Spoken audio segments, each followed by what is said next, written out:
Shalom, apa kabarnya saudaraku sekalian? Kiranya kasih Tuhan Yesus menyertai kita semua.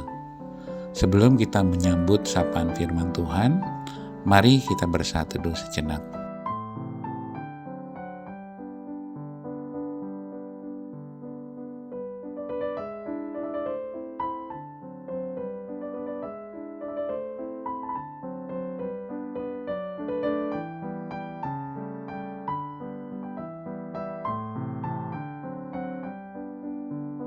Amin. Sapaan firman Tuhan untuk kita hari ini tertulis dalam Matius 5 ayat 5. Demikian firman Tuhan. Berbahagialah orang yang lemah lembut, karena mereka akan memiliki bumi. Judul renungan, berbahagialah orang yang lemah lembut. Lemah lembut, kata lemah lembut dalam bahasa Yunani adalah praus. Praus terletak di antara marah yang berlebih-lebihan dan tidak pernah marah. Jadi orang yang praus bukannya tidak pernah marah, juga bukannya marah yang berlebihan, tetapi selalu marah pada saat dan alasan yang tepat. Musa disebut sebagai orang yang lemah lembut. Lemah lembut dalam nats hari ini, dalam terjemahan lama ditulis lembut hatinya.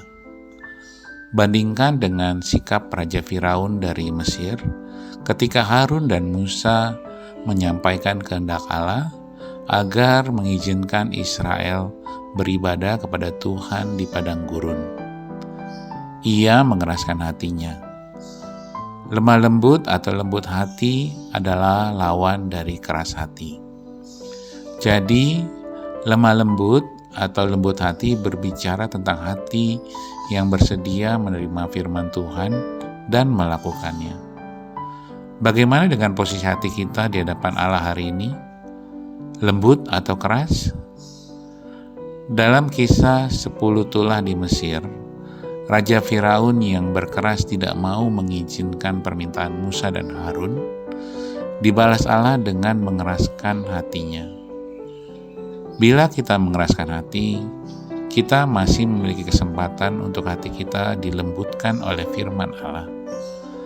Tetapi bila Allah yang mengeraskan hati, maka tidak ada apapun yang dapat melembutkannya.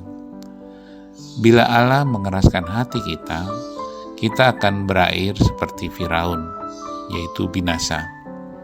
Sebaliknya, bila kita memiliki hati yang lembut, kita bersedia menerima firman-Nya dan melakukannya, Tuhan Yesus katakan akan memiliki bumi.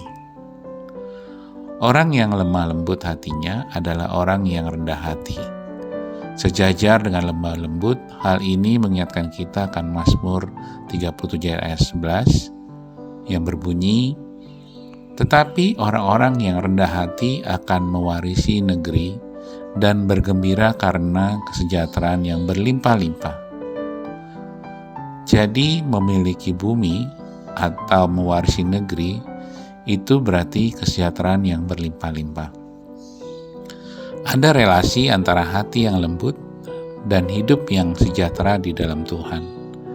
Kalau hati kita hati yang taat kepada firman Tuhan, maka Allah menjamin kesejahteraan hidup kita di bumi ini.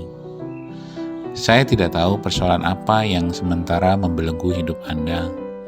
Mungkin Anda sementara bergumul dengan berbagai macam kebutuhan hidup, biaya studi anak-anak, cicilan KPR, orang tua yang butuh perawatan, dan lain sebagainya. Semua itu membuat Anda pusing dan tidak tahu harus berbuat apa lagi. Nats hari ini menawarkan solusi. Mari periksa hati kita. Jangan-jangan berkat pemeliharaan Tuhan terhalang turun karena hati kita keras kepada firman Allah.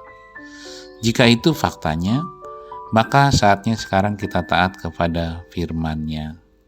Amin. Tuhan Yesus menyertai kita semua. Haleluya.